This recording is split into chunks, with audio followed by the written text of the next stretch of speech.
in the role of the Indian media.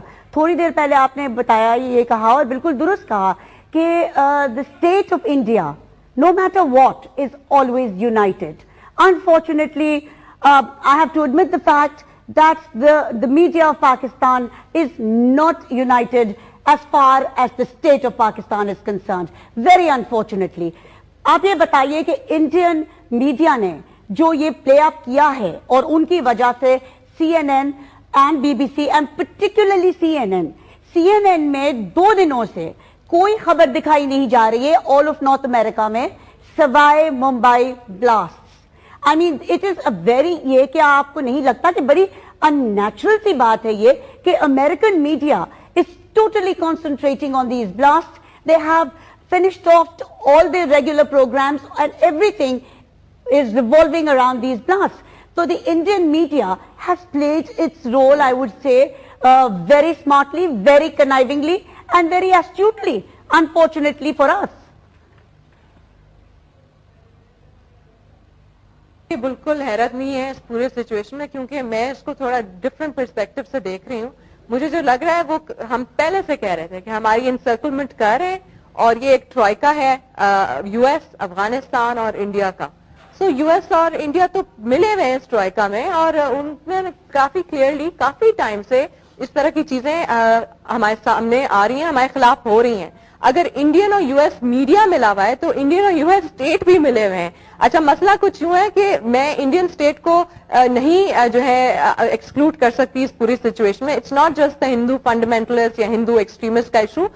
Indian جو state ہے, Indian جو government ہے, ان کی طرف سے جو بلیٹنٹلی جو ہماری طرف ایک اسٹیٹمنٹس آئی ہیں جو بہت نان ڈپلومیٹک ہیں. اب ہمارے فارن منسٹر تو بڑے اچھے اچھے لفظوں میں, محدود لفظوں میں ان سے بات کرتے ہیں, تو وہ تو نہیں کرتے, وہ تو بڑے بلیٹنٹلی ہمیں ایکیوز کرتے ہیں. تو میرے خیال میں instead of I S I کے چیف کو وہاں سمن, ہمیں ہائی کمشنر انڈیا کا سمن کرنا چاہیے تھا ہمارے فارن آفس میں, اور ان سے پوچھنا چاہیے تھا یہ وار کی ڈیکلیریشن کس خوشی میں انہوں نے پرائم منسٹر نے دی ہے کہ we would the neighbours would pay high cost. یہ تو بلیٹنٹ ڈپلومیٹک لینگویج کا بریک ڈاؤن رہے ہیں نا. تو جب وہ اس طرح کی اسٹیٹمنٹس غلط قسم کی کر سکتے ہیں تو ہم نہیں صرف یہ کہ we're just being too good about it. Good نہیں, ہم تو اپیزمنٹ ہی کرے جا رہے ہیں شروع سے.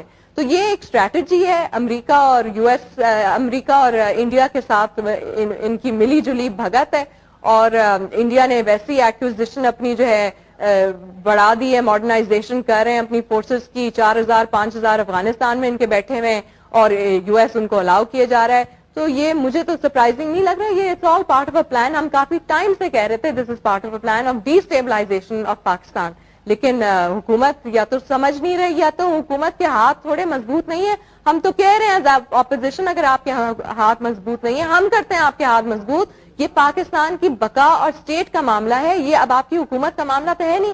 ہم آپ کو اسٹرینتھ دیں گے, ہم آپ کے ساتھ ہیں, لیکن خدا کے واسطے تھوڑی اسپائن دکھائیں, تھوڑی آنکھوں میں آنکھیں ڈال کے تھوڑا ان کو کہیں کہ یہ پوری پاکستان قوم ساتھ ہے, ہم اس طرح کی چیزیں برداشت نہیں کریں گے کہ آپ ہمارے خلاف اس طرح کی بلیٹنٹ سٹیٹمنٹس کریں. دوسرا جو مسئلہ ہے جو میں بات کرنا چاہ رہی تھی وہ ایکسکلوژن اور مارجنلائزیشن کی جو پالیسیز ہیں انڈیا کی, وہ اب میرے خیال میں ہم اپنے میڈیا سے بھی اور ہم اپنے پالیٹیشنز ہم سب کو مل کے ان کو تھوڑا ایکسپوز کرنا چاہیے کہ ان کی پالیسیز ہمیشہ سے یہی رہی ہیں. اور یہ اب بریک جو بات کر رہے تھے زید صاحب کہ یہ جو ان کی جو فیڈریشن میں جو مسئلے آ رہے ہیں یہ کافی ٹائم سے آ رہے ہیں, لیکن یہ اب مارجنلائزیشن کی پالیسیز ہم برداشت نہیں کریں گے.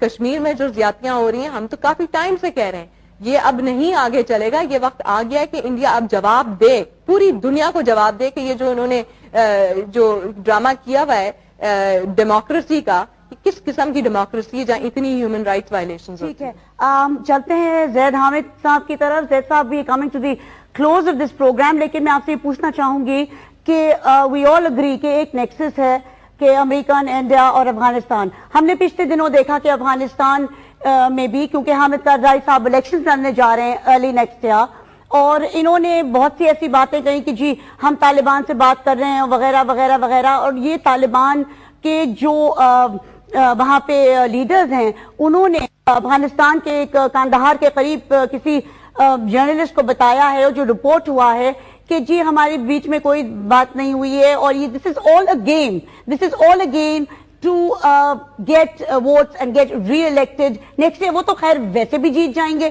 جب ان کو امریکہ کی طرف سے اتنا زیادہ سپورٹ حاصل ہے. آپ مجھے بتائیے جلدی سے کہ یہ جو یہ نیکسس جو ہے, یہ نیکسس کی ایکچوئل ایم ابھی as we are sitting here tonight, اس نیکسس کی ایم کیا ہے؟ دیکھیے اس کو ہم بالکل سمرائز کر دیتے ہیں کہ اس وقت پاکستان کو جو اپنے داخلی اور خارجی سلامتی کے لیے جو امیڈیٹ پالیسی ڈپلوائے کرنی ہے, یہ جو کھیل ہمارے خلاف بلڈ ہو رہا ہے, جو ممبئی کی پرابلمز آ رہی ہیں, جو ہمیں دونوں طرف سے گھیرا جا رہا ہے, اس کا توڑ ہمیں امیڈیٹلی اپلائی کرنا پڑے گا. اور توڑ یہ ہے کہ ہم ملا عمر, گلبدین حکمتیار اور جلال الدین حقانی کے ساتھ فوراً مذاکرات شروع کریں, اور وہ انیشیٹو جو ہم نے قبائلی جرگ جو کہ پاک افغان جرگے میں لیا ہے, اس جرگ انیشیٹو کو فورن پالیسی کا حصہ بنائیں. ہمیں جرگے میں ہم نے فیصلہ کیا ہے, کر لیا یہ کہ ہم بات کریں گے ان 3 افراد سے, لیکن فورن پالیسی کا حصہ اس کو نہیں بنایا. جس لمحے ہم ان تینوں سے بات کرنا شروع کرتے ہیں, ہم ان کو ایک ریکگنائز پارٹی آف کانفلکٹ تصور کرتے ہیں افغانستان کے اندر, کیونکہ پارٹی یہ افغان مجاہدین ہیں, طالبان ہیں, حکمتیار حقانی ہیں, اور دوسری طرف کارزائی اور امریکنز ہیں. پاکستان اس کانفلکٹ میں پارٹی نہیں ہے, ہم متاثرین میں سے ہیں. ہمیں اس جنگ کی وجہ سے نقصان پہنچ رہا ہے, اور انڈینز کو اور اسرائیلیز کو اور افغانز کو موقع مل رہا ہے کہ اس جنگ کے نیچے ہم پر ایک جنگ مسلط کریں.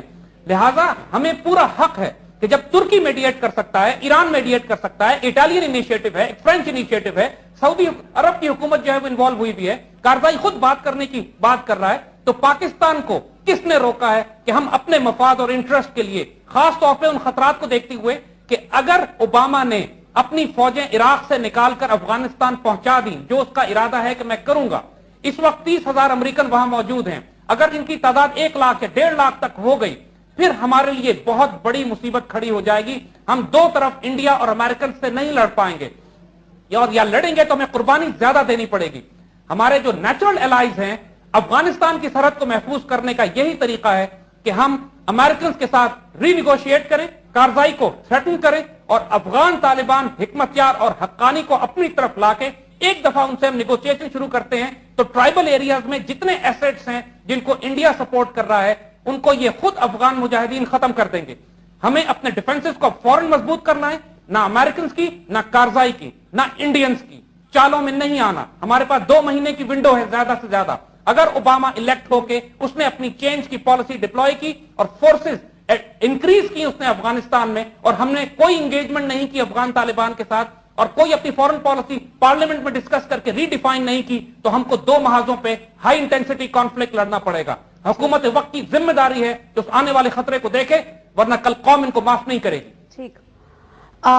زید حامد صاحب اور ماروی میمن صاحبہ, thank you so much for joining us on our show tonight. اور ہم وی ویری ہوپ فل کہ جی ہماری حکومت is going to take a very proactive redefined perhaps policy in dealing with this entire scenario. بہت شکریہ آپ دونوں تشریف لائے ہمارے اسٹوڈیوز میں, and inshallah we'll talk to you again very soon. بہت شکریہ جی.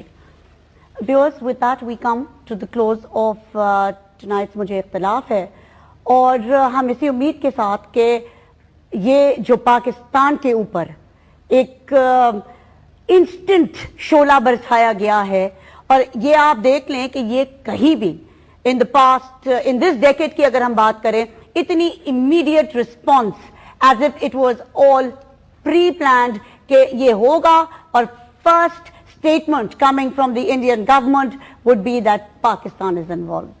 اگر پاکستان خدا نہ خواستہ کہیں سے بھی انوالوڈ ہے تو اس کی پروف دی جائے, اور پروف بھی ویسی ہو کہ جو ہم نہیں لینے جائیں وہ خود آئیں یہاں اور ہمیں خود پروف دیں. اس کے ساتھ ہی آج کے پروگرام کا وقت ختم ہوتا ہے. اگلے ہفتے تک کے لیے کچھ سخاتی کو اجازت دیجیے. اللہ حافظ.